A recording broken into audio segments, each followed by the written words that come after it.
Hello students, good afternoon. I am Hanish Bansal. I am your business study lecturer.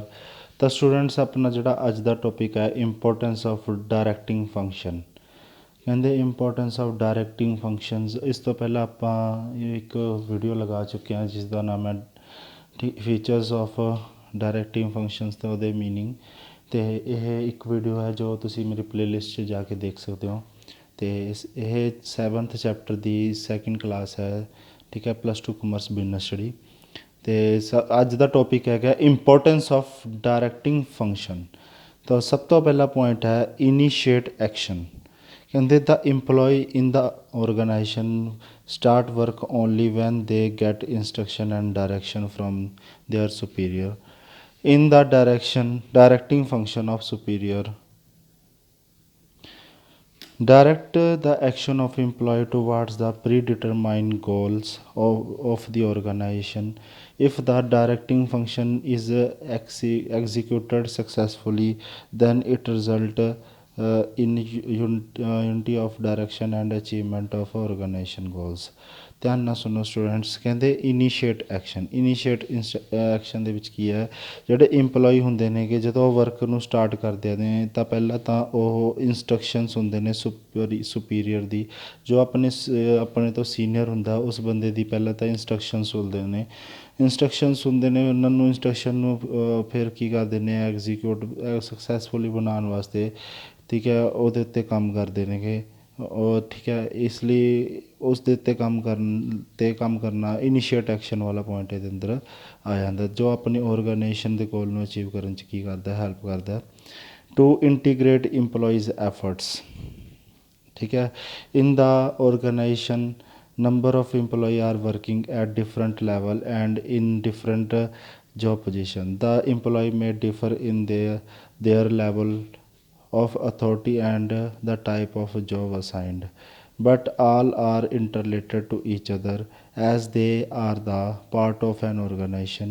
When the employees are working at different level, when their efforts are integrated and they coordinate only with the help of directing function as while issuing instruction, the continuity of the work can be maintained.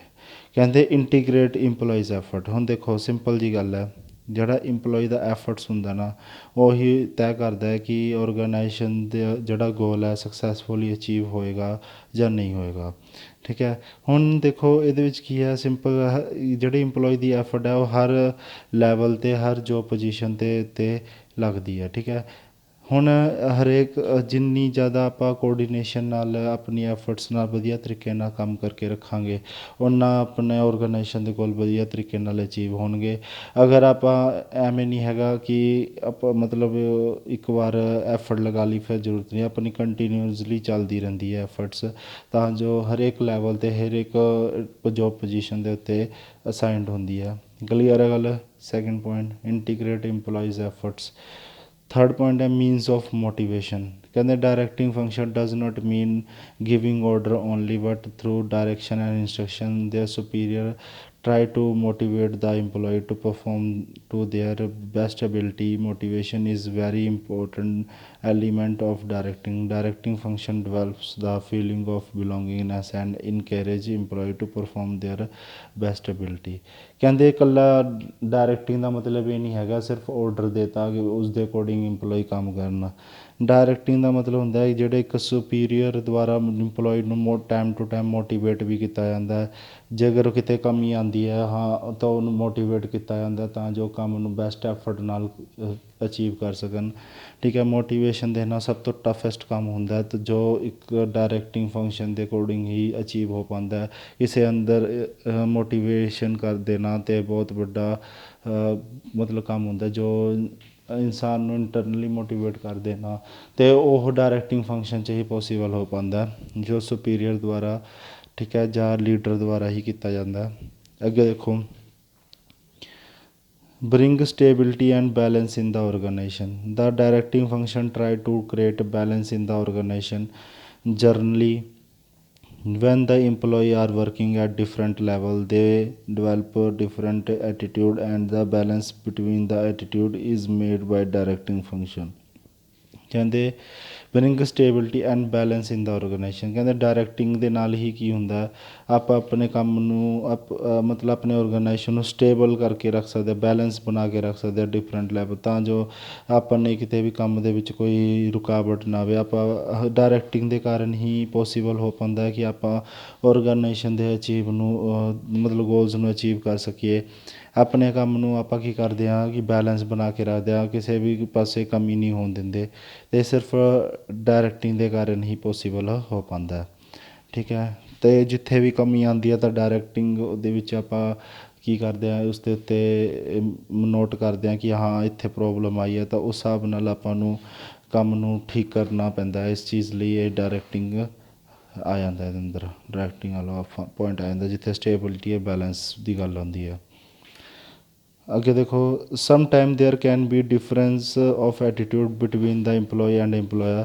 Hair also directing function create balance by instructing the employee that their interest and organization interest in same direction. For example, employee want more earning, organization want more production. The employee can earn more by producing more, which will be achieve the organization goal. ਕਹਿੰਦੇ ਇਹਦੇ ਵਿੱਚ ਜਿਹੜਾ ਆਹ balance ਹੈ ਉਹ employee ਦੇ ਵਿੱਚ ਵੀ ਬਣਾ ਕੇ ਰੱਖਣਾ ਪੈਂਦਾ, ਕਿਉਂਕਿ ਕਈ ਵਾਰ ਕੀ ਹੁੰਦਾ, ਇੰਪਲੋਈ ਦੀ ਸੋਚ ਅੱਡ ਹੁੰਦੀ ਹੈ, ਇੰਪਲੋਇਰ ਦੀ ਸੋਚ ਅੱਡ ਹੁੰਦੀ ਹੈ। ਕਹਿੰਦੇ ਦੋਨਾਂ ਦਾ ਇੰਟਰਸਟ ਸਿਰਫ ਆਰਗੇਨਾਈਜੇਸ਼ਨ ਦੇ ਗੋਲ ਦੇ ਪ੍ਰਤੀ ਹੋਣਾ ਚਾਹੀਦਾ, ਤਾਂ ਹੀ ਆਰਗੇਨਾਈਜੇਸ਼ਨ ਦਾ ਗੋਲ ਕੀ ਹੈ ਅਚੀਵ ਹੋ ਸਕਦਾ ਹੈ।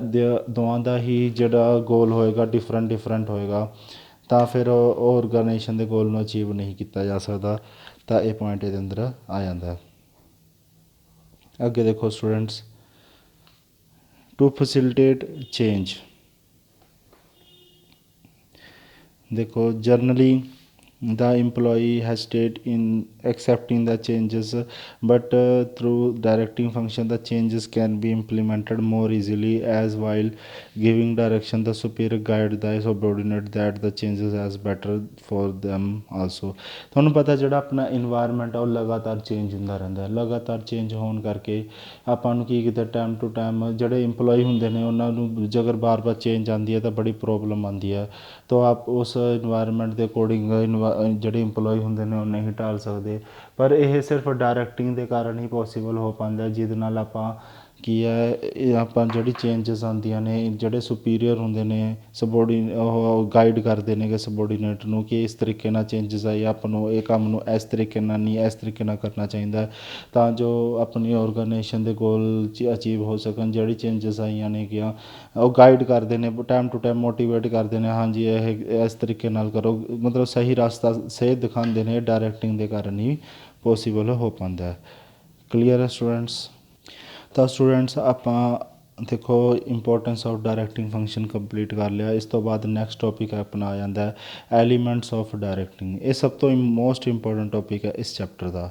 ਕਹਿੰਦੇ ਐਲੀਮੈਂਟਸ ਕੀ ਨੇ? ਇਹ 4 ਤਰ੍ਹਾਂ ਦੇ ਐਲੀਮੈਂਟਸ ਹੁੰਦੇ ਨੇਗੇ, ਸੁਪਰਵਿਜ਼ਨ, ਮੋਟੀਵੇਸ਼ਨ, ਕਮਿਊਨੀਕੇਸ਼ਨ, ਲੀਡਰਸ਼ਿਪ। ਇਹ ਚਾਰਾਂ ਨੂੰ ਲੈ ਕੇ ਚੱਲਦਾ ਸਾਰਾ ਦਾ ਸਾਰਾ ਚੈਪਟਰ, ਇਹਨਾਂ 4 ਪੁਆਇੰਟਾਂ 'ਤੇ ਹੀ ਟਿਕਿਆ ਹੋਇਆ। ਆਪਾਂ ਇੱਕ ਪੁਆਇੰਟ ਨੂੰ ਬੜੀ ਡਿਟੇਲ ਦੇ ਵਿੱਚ ਕਰਾਂਗੇ, ਜਿਵੇਂ ਫੋਰ ਐਗਜ਼ਾਮਪਲ ਸੁਪਰਵਿਜ਼ਨ ਹੈ। ਪਹਿਲਾਂ ਆਪਾਂ ਸੁਪਰਵਿਜ਼ਨ ਬਾਰੇ ਪੜ੍ਹਾਂਗੇ ਕੀ ਹੁੰਦਾ, ਫਿਰ ਉਸ ਤੋਂ ਬਾਅਦ ਆਪਾਂ ਮੋਟੀਵੇਸ਼ਨ ਬਾਰੇ, ਫਿਰ ਕਮਿਊਨੀਕੇਸ਼ਨ ਬਾਰੇ, ਫਿਰ ਲੀਡਰਸ਼ਿਪ ਬਾਰੇ ਆਪਾਂ ਡਿਟੇਲ ਦੇ ਵਿੱਚ ਪੜ੍ਹਾਂਗੇ। ਠੀਕ ਹੈ, ਸਭ ਤੋਂ ਪਹਿਲਾਂ ਅੱਜ ਜਿਹੜਾ ਟੋਪਿਕ ਆਪਾਂ ਕਰਨ ਜਾ ਰਹੇ ਹਾਂ ਉਹ ਆਪਾਂ ਸੁਪਰਵਿਜ਼ਨ ਕਰਨ ਜਾ ਰਹੇ ਹਾਂ। ਸੁਪਰਵਿਜ਼ਨ ਵਾਲਾ ਟੋਪਿਕ ਆਪਾਂ ਇਸ ਕਲਾਸ ਦੇ ਵਿੱਚ ਕੰਪਲੀਟ ਕਰਾਂਗੇ। ਕਹਿੰਦੇ ਸੁਪਰਵਿਜ਼ਨ ਹੁੰਦੀ ਕੀ ਹੈ? ਦੇਖੋ ਸਟੂਡੈਂਟਸ, ਕਹਿੰਦੇ the supervision means instruction, guiding, monitoring and observing the employee while they are performing job in the organization. The word supervision in the combination of 2 words, supervision, where super means over and above means vision, means seen. So supervision means seeing the activity of employee from over and above। ਕਹਿੰਦੇ supervision ਦਾ ਮਤਲਬ ਹੁੰਦਾ ਉਹ ਕੀ ਕਰਦਾ, ਇੰਸਟਰਕਟ ਕਰਦਾ, guide ਕਰਦਾ, monitor ਕਰਦਾ, observe ਕਰਦਾ। ਕਹਿੰਦੇ ਸੁਪਰ ਦਾ ਮਤਲਬ ਹੁੰਦਾ ਓਵਰ, ਅਤੇ ਅਬਵ ਦਾ ਮਤਲਬ ਹੁੰਦਾ ਵਿਜ਼ਨ। ਮਤਲਬ ਉਹ ਕੀ ਕਰਦਾ, ਇੰਪਲੋਈ ਦੀ ਜਿਹੜੀ ਐਕਟੀਵਿਟੀ ਦੇ ਉੱਤੇ ਕੀ ਕਰਦਾ, ਧਿਆਨ ਰੱਖਦਾ ਕਿ ਉਹ ਇੰਪਲੋਈ ਨੇ ਕਿਸ ਤਰੀਕੇ ਨਾਲ ਐਕਟੀਵਿਟੀ ਕੀਤੀ ਹੈ, ਜੋਬ ਦੀ ਪਰਫੋਰਮੈਂਸ ਕਿਸ ਤਰੀਕੇ ਨਾਲ ਕਰ ਰਿਹਾ, ਕਿਸ ਤਰੀਕੇ ਨਾਲ ਨਹੀਂ ਕਰ ਰਿਹਾ। ਇਹ ਸਾਰਾ ਸੁਪਰਵਿਜ਼ਨ ਦੇ ਅਕੋਰਡਿੰਗ ਹੀ ਪਤਾ ਲੱਗਦਾ ਹੈ ਕਿ ਉਹ ਸੁਪਰਵਿਜ਼ਨ ਦਾ ਕੰਮ ਕੀ ਹੈ, ਉਸ ਨੂੰ ਇੰਪਲੋਈ ਨੂੰ ਇੰਸਟਰਕਟ ਕਰਨਾ, ਗਾਈਡ ਕਰਨਾ। ਠੀਕ ਹੈ, ਤੇ ਉਹਨਾਂ ਨੂੰ ਸਹੀ ਰਸਤਾ ਉਹਦੇ ਉੱਤੇ ਐਕਟੀਵਿਟੀ ਦੇ ਉੱਤੇ ਧਿਆਨ ਰੱਖਣਾ, ਇਹ ਸਾਰਾ ਕੀ ਹੈ ਸੁਪਰਵਿਜ਼ਨ ਦਾ ਕੰਮ ਹੈ। ਸਮਝ ਆ ਗਈ ਸਟੂਡੈਂਟਸ। ਦੇਖੋ ਸਟੂਡੈਂਟਸ ਤੁਹਾਨੂੰ ਇਹਦੇ ਨਾਲ ਦੇ MCQs ਦੇ ਰੱਖਿਆ, ਜਿਵੇਂ ਦੇਖੋ ਦ ਫੰਕਸ਼ਨ ਆਫ ਮੈਨੇਜਮੈਂਟ ਵਿਚ ਇਨੀਸ਼ੀਏਟ ਐਕਸ਼ਨ ਇਜ਼, ਕਹਿੰਦੇ 5 ਫੰਕਸ਼ਨਸ ਨੇ, 5 ਫੰਕਸ਼ਨਾਂ ਦੇ ਵਿੱਚੋਂ ਕਿਹੜਾ ਇਨੀਸ਼ੀਏਟ ਐਕਸ਼ਨ ਲੈਂਦਾ, ਤਾਂ ਸਿੰਪਲ ਹੈ ਡਾਇਰੈਕਟਿੰਗ ਐਕਸ਼ਨ ਲੈਂਦਾ, ਡਾਇਰੈਕਟਿੰਗ ਆਨਸਰ ਆ ਜਾਏਗਾ।